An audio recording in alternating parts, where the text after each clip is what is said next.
Hey, what's going on, everybody? Appreciate you for tuning in. Uh, love the fact that you stumbled upon me here. So, what I want to talk about in this one is about the NBA preseason, which actually gets underway this weekend. So, if you've been missing NBA action, they got you covered. We're about 2 weeks, a little less than 2 weeks, I think, at this point, outside from the start of the NBA season.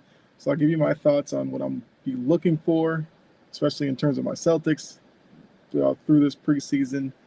We're going to also be talking about the MLB postseason as the wild card rounds have finished. We are on to the divisional series in both the American League and National League. I'll give you my quick thoughts on them, as well as who I see moving on. Then we got to get into what I normally do every Friday or Thursday. End of the week, my picks for the weekend and the Monday night in the NFL. So I'll give you those. We'll look back at week 4, see how well I did. Spoiler alert, that's all I'll say. Then we'll end it with what I normally end of the week as well. What will I be watching this weekend? And I obviously want to hear from you on all these topics that I will be introducing and give you my thoughts on. Let me know down in the comments what you'll be watching this weekend. But let's go ahead and get into this, as we are going to start, like I said, with the NBA. As it's pulling up here we go. So, the NBA, we'll change to this. So we have the NBA. Now, in the preseason, we're looking at a Celtics team that's obviously coming back from the championship that they won last year and all that good stuff. For me, the preseason's all about, getting your draft picks settled in, see if they can carve out a role, if any, during the preseason. See if your veterans come back, they're in shape. I know with Jason Tatum, he's been tinkering with his form in the offseason, so I want to see how that looks for him this preseason. Hopefully he can build up the repetitions that once he gets into the season, he doesn't revert back to the form he had last year. Because shooting, especially in the playoffs, became a bit of a concern, but I'm not worried. I do want to see, Billy Shireman, even Jordan Walsh, a guy who was drafted last season, see if he looks any better. J.D. Davison, who's been around for a couple of years. Like, for me, preseason is more about the young guys, so I don't normally see every day with the Celtics. So, not really much to talk about, because like I said, I don't necessarily put too much stock into preseason, but I will be watching, just to see certain things like I just mentioned. So you let me know who your team is. Are you into preseason? Are you just kind of waiting for the regular season like I kind of am? Let me know. Let's keep it going. So the MLB postseason, like I said, divisional series wrapped up on Thursday, where the last position was the Mets and the Brewers had a game 3. The only wild card series to go all 3 games. The Mets won it in comeback fashion, which is what the Mets have kind of been doing lately. I mean, it looked like the Brewers are going to hold on, especially up in Milwaukee, but they got the Mets got a big home run from Pete Alonso, which propelled them to the Game 3 win. So now you'll get the divisional foes in the Mets and the Phillies faced off in the DS, as well as NL West foes, Padres and the Dodgers. So both series in the National League, divisional teams. I think that's kind of intriguing because these two teams in both of these series will know each other very well. I'll come back to those two to kind of let you know how I feel about them. The American League, both series in the wildcard round were sweeps. The Tigers keep their hot run going, upsetting and sweeping the Astros and the Royals, who had a bit of a up and down season. They had a great season overall. The closing part of it wasn't that great, but they made it in. then turn around and swept the Baltimore Orioles. So now you're getting 3 American League Central teams in the ALDS. American League Central, for the past few years, is a division that's been ridiculed, mocked, like whatever. They got 3 teams.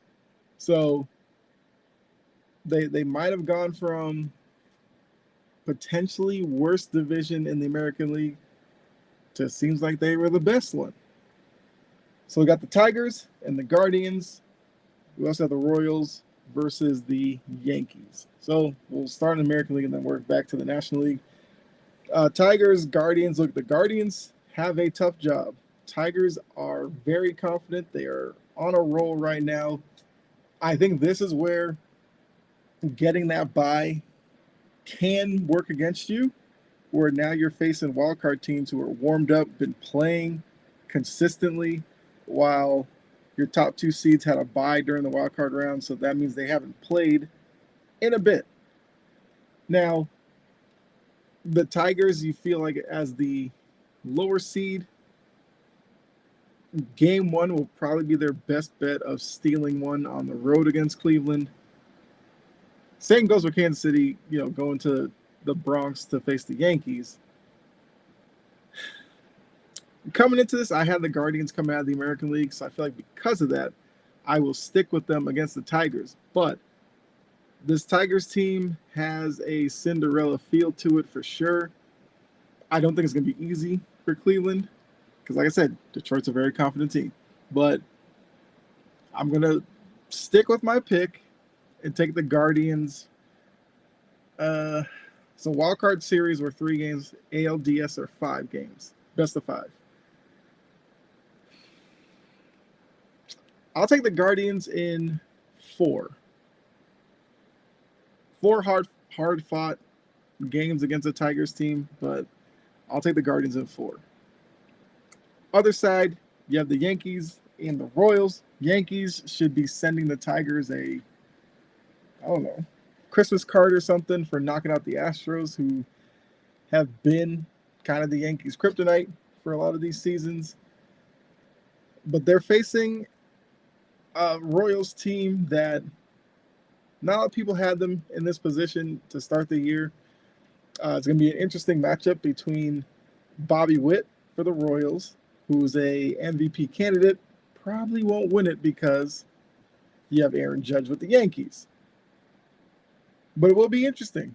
Whichever team comes out of this, even though I know MVP award is a regular season award, but I don't know. Maybe it will be, I guess, a commentary on best player in the American League. Maybe. I don't know. So for this one, I don't know if I see the Royals necessarily going up against the Yankees team and beating them. I do think the Orioles would have a better opportunity to knock them off.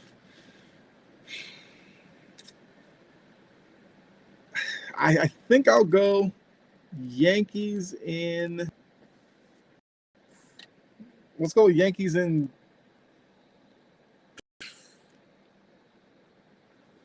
This is tough. Yankees. Let's go Yankees in 4. We'll say 4 as well for the Yankees. I wanted to say 5. But I'll take the Yankees in 4 and Cleveland in 4. National League side, you have Phillies and Mets. Mets could be the most dangerous team in the National League. Phillies, they didn't really end their season too well. I mean, their second half of their season was up and down. I think I'll go with the Phillies, though. I think the Phillies end the Mets run here. I'll take the Phillies in 5 over the Mets. Now, got the Dodgers and the Padres. So, once again, spoiler alert here. Before the playoffs, I told you I had the Guardians making the World Series. My other team were the Padres. So obviously, I'm going to stick with that. So I'll take the Padres to beat the Dodgers. So if I say in 5, that means they're going to go back to LA, win a game 5. Yeah, I'll take the Padres in 5 over the Dodgers. I think the Padres are playing really good baseball right now. I do think that they have bats in their lineup that, not necessarily going to compare to the Dodgers lineup, but I think the Padres lineup is not that bad either. I mean, obviously, this series, like most of them, will come down to which pitching rotation can kind of quiet the others' lineup the best. I know for Padres, I believe I saw Musgrove has to have Tommy John, so clearly he's out. Yeah, I'll stick with the Padres in 5. So I got Guardians in 4, Yankees in 4, Phillies in 5, Padres in 5. You can let me know in the comments how you feel about it, but that's how I got it. We'll obviously revisit this when we get to the championship series to see who will make the Final Four in the MLB. We'll see if my Guardians and Padres will, not my Guardians, but my pick of the Guardians and Padres are still alive once we get to the championship series. All right, keep going. So, as I mentioned in the open, my week 4 was, yeah. So I went 5-9-1. The one that I drew on was Chargers and Chiefs. So it was +7. I got it exactly at 7. So, I mean, if you picked either one, you would have won that one, as the Chiefs did win. Some other ones I was close on. Texans and Jags. The Texans won by 4. The line was at 6.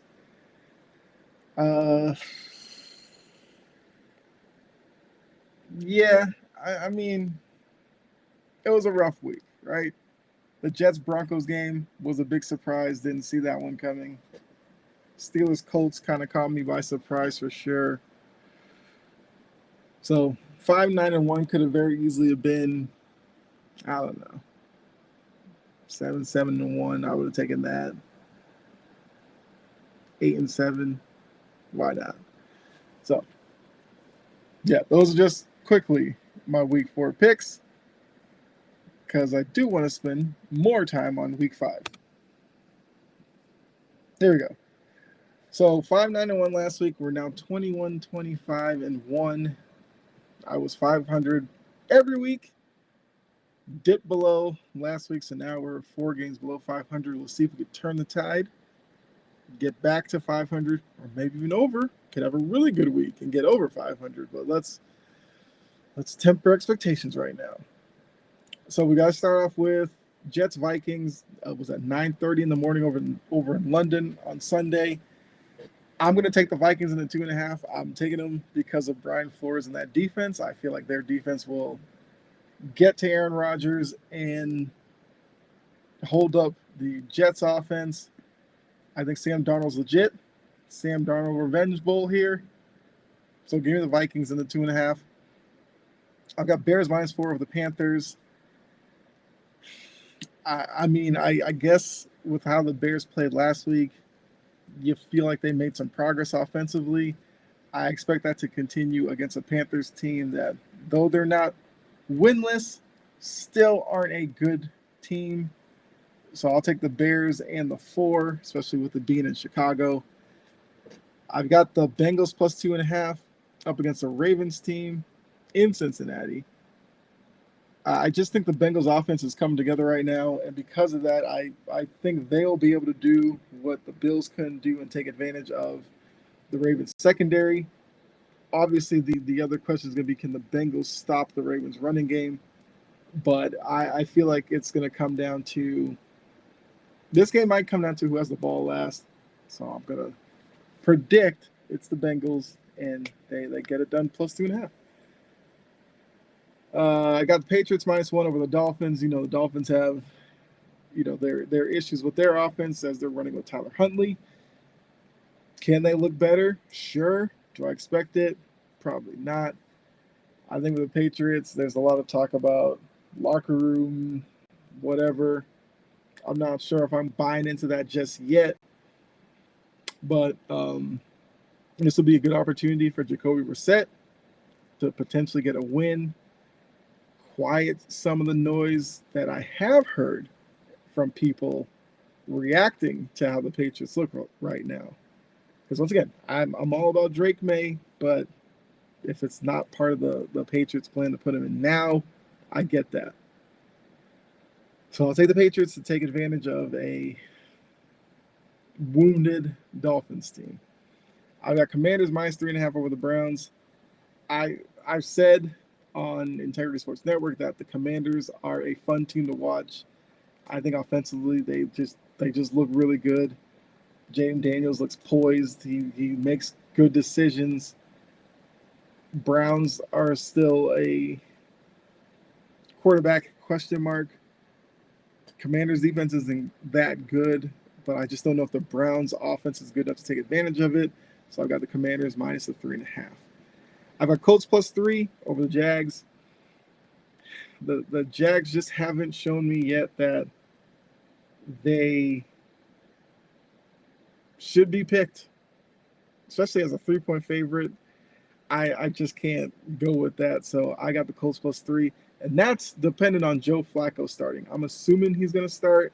The team just looks better with Joe Flacco. So I'm going to ride the Joe Flacco hot hand and take the Colts plus 3. I got the Bills plus 1 against the Texans. This was a game tough for me because I've been surprised by the Bills start outside of the Baltimore game where they just laid a dud. The Texans are a team I'm high on just in general, but haven't looked all that great so far this season. So I'll go with the Bills plus 1, only because I trust how the Bills are playing right now a little bit more than the Texans. I've got the Broncos minus 2.5 against the Raiders. The Broncos are coming off of the emotional high of beating the Jets. I mean, a lot of times that can work against you, but I feel like for this Broncos team that they are going to use that, some confidence and come into a game against the Raiders, a divisional foe. With that confidence, the Raiders have some issues on their end as well. So a game that could go either way, I'll take the Broncos and the 2.5. It could very well be a field goal difference in that one. Largest spread of the day, I've got the 49ers minus 7.5 against the Cardinals. I just think, Brock Purdy in that offense is playing better. I think that the Cardinals might be able to do something, but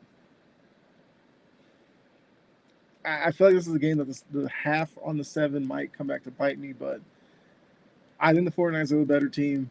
That's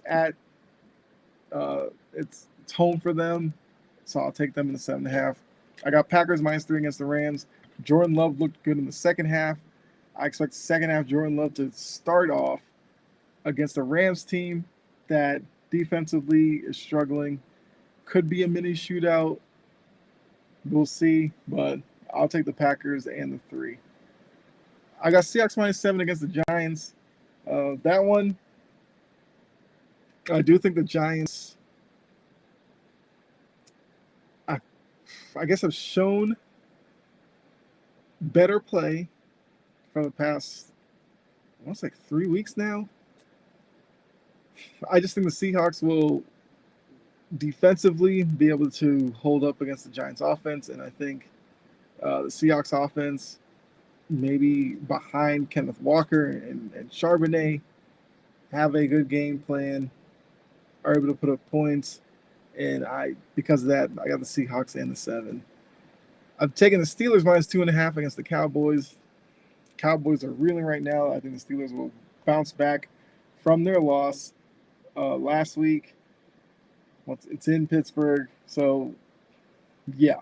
I just think the Steelers are a tougher team than the Cowboys right now, and as we've seen, Cowboys don't do well when it comes to physicality. So give me the Steelers and the 2.5. And then finally, I got the Saints plus 5.5 against the Chiefs.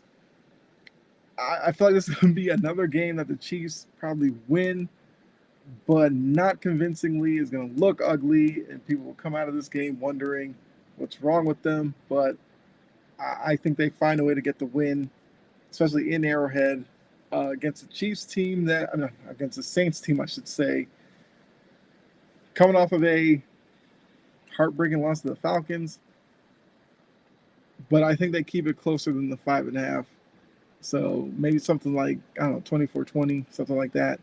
So give me the Saints plus 5.5 against the Chiefs, but I think the Chiefs win the game.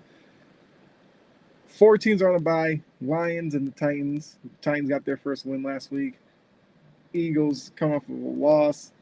Chargers coming off of a close loss to the Chiefs.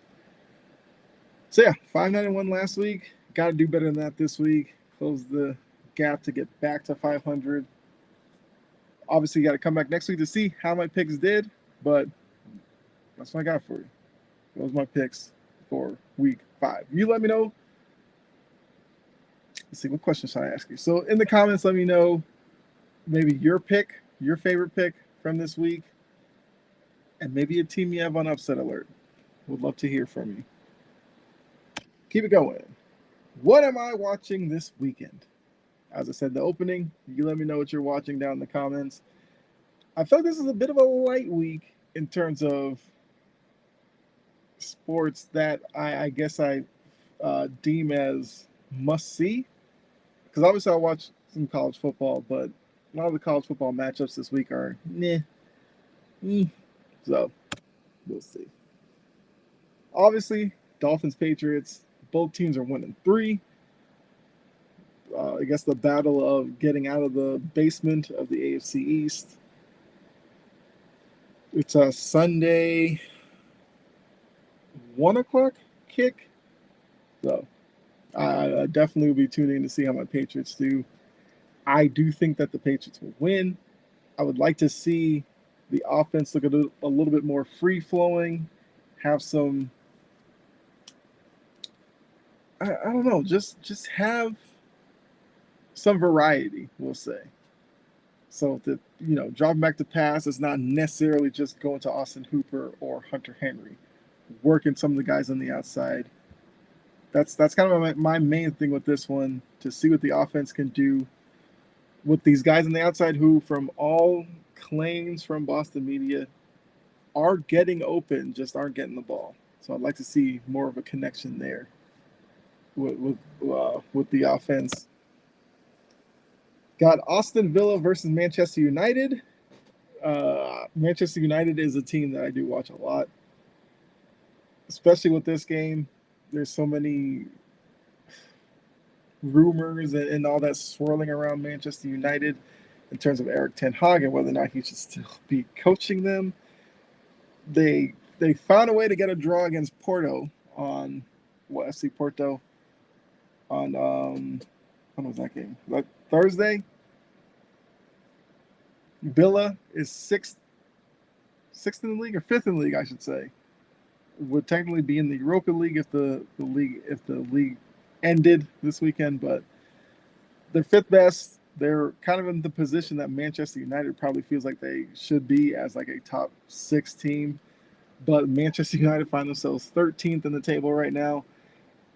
And I think all speculation leads to this game being very important to Erik ten Hag's future. Something he's going to be gone by Monday, especially after this game on Sunday morning. So that's why I'm intrigued to see what lineup he puts out there. His substitutions, a lot of things that have been criticized throughout his tenure. Just see how Manchester United does. I guess knowing the rumors that are out there, see how they play for their manager. And Aston Villa does have Ollie Watkins, who I like watching him play. So that's going to be the intriguing part for me as well. Let's see, Saturday. Yeah, Saturday will be pivotal game 3s in the WNBA playoffs. The Liberty will be going for the sweep against the Aces. Sun and Lynx are tied at 1-1, so obviously the game 3 winner used as the best percentage to win the series. So you'll see. Can the Aces, a team that I feel like a couple of weeks ago was seen as probably the team to beat come playoff time, as they have the most experience and the back-to-back titles and all that, but the Liberty look like they might be poised to knock them out and try to move on to the WNBA finals. But not going to count out the aces just yet.